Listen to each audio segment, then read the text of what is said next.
যেমন কালার তেমন গন্ধ, কি যে মজা। তার জন্য এখানে আমি পরিষ্কার করা মগজ আছে, এখানে তিল্লি আছে, গুদ্দা আছে, ফেফসা আছে, 2-3 টুকরা গোস্ত আছে, আমি ছোট ছোট করে কেটে নিয়েছি। এগুলা ফেফসা, এগুলা মগজ, এগুলা গুদ্দা, তো সব কিছু মিক্স করা আছে।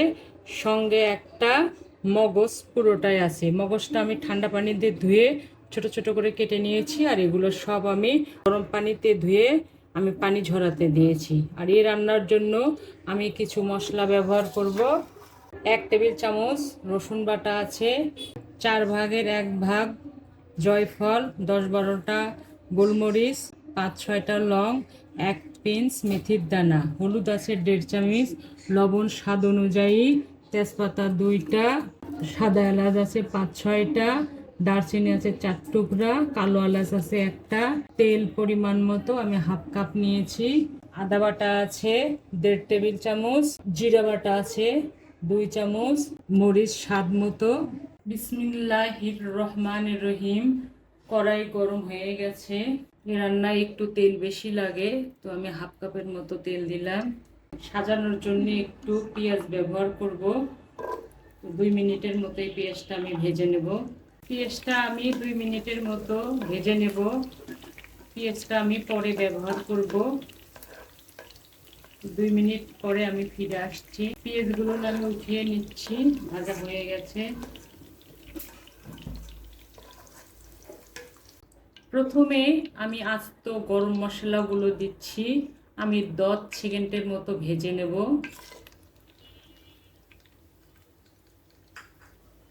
এতে করে রান্নাটা অনেক সুস্বাদু হবে। আর আমি কালো এলাচ, সাদা এলাচ একটু গুঁড়া করে নিয়েছি, ফ্লেভারটার জন্য সুন্দর হয়। 10 সেকেন্ড হয়ে গেছে। আমি 1 কাপ পেঁয়াজ দিলাম।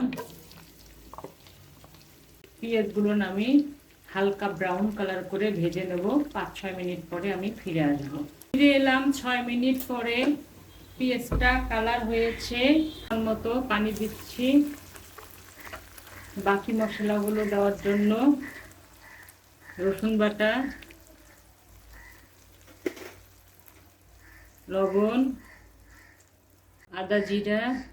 এখন আমি মশলাগুলো 4-5 মিনিট কষিয়ে নেব সুন্দর করে, যেন কাঁচা গন্ধটা চলে যায়।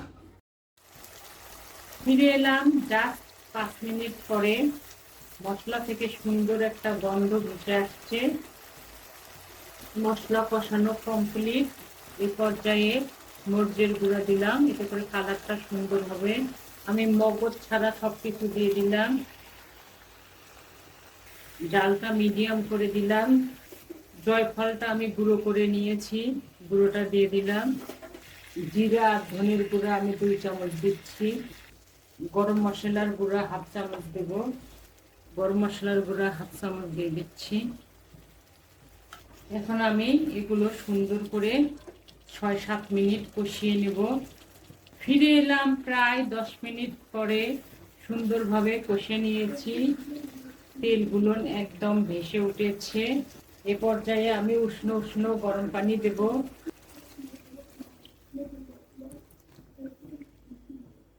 হাফ কেজির একটু বেশি পানি দিলাম। এখন ঢেকে দেব। ঝোলটা একদম ফুটে উঠলে তারপরে আমি মগজটা দিয়ে দেব। ফিরে এলাম 5-6 মিনিট পরে। সুন্দরভাবে ঝোলটা ফুটে উঠেছে, একদম টকবক টকবক করছে। এ পর্যায়ে আমি মগজটা দিয়ে দিলাম। নাড়াচাড়া করব না, নাড়াচাড়া করলে ভেঙে যাবে, ওই জন্য এই পর্যায়ে দিলাম। খুবই আস্তে করে একটু মগজটা মিক্স করে দিচ্ছি। ঢেকে দিলাম। ফিরে এলাম জাস্ট 25 মিনিট পরে। এ পর্যায়ে কয়েকটি কাঁচা পাকা মরিচ দিচ্ছি, ফ্লেভারটা অনেক সুন্দর হবে। জালটা বন্ধ করে দিলাম। ফিরে আসবো 10 মিনিট পরে। ফিরে এলাম 10 মিনিট পরে।